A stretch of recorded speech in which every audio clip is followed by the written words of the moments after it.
протестен марш, незадоволни од третманот на бездомните животни, односот кон милениците воопшто, што го има во државава и во градот. Зад нас се тука повеќе од 13 здруженија, скопски од цела Македонија, затоа што им се обраќаме не само на скопскиот градоначалник, туку и на сите градоначалници. До сега слушавме и бевме сведоци на безброј импровизации. Нашите препораки се јасни, нашите барања се јасни, одатаму ќе ви ги кажеме.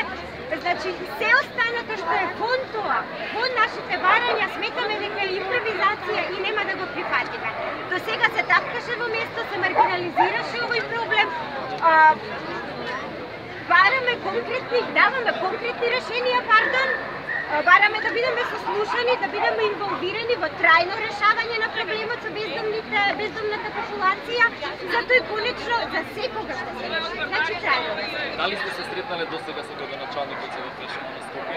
Не, досега градоначалникот никаков интерес не покажа тек да се состане со нас и да слушне кои се нашите препораки. Тој веројатно ги знае само преку писмо. Зошто сте била да прежите други да вршите?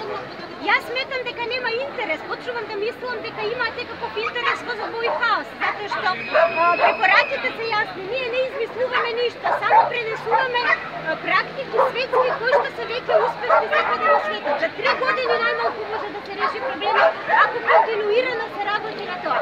Значи масовна кастрација и стерилизација на бездомните животни и пропратни останати мерки кои што ќе подразбираат контрола строга на одговорно собствеништво, контролирање на одгледувачници, значи на продажба и купувачка на кучиња, строга контрола на одговорното собствеништво, како да ви кажам, да се подобрат законите, да се надополнат законите и на крај да се создадат механизми тие да се имплементираат за проблемот повторно и повторно да не се јавува. Убивање на кучиња, како што се шпекулираше во медиумите од страна на градоначалникот, нема да го реши проблемот. Тој само двојно, тројно погрешно се врати, ќе се засели.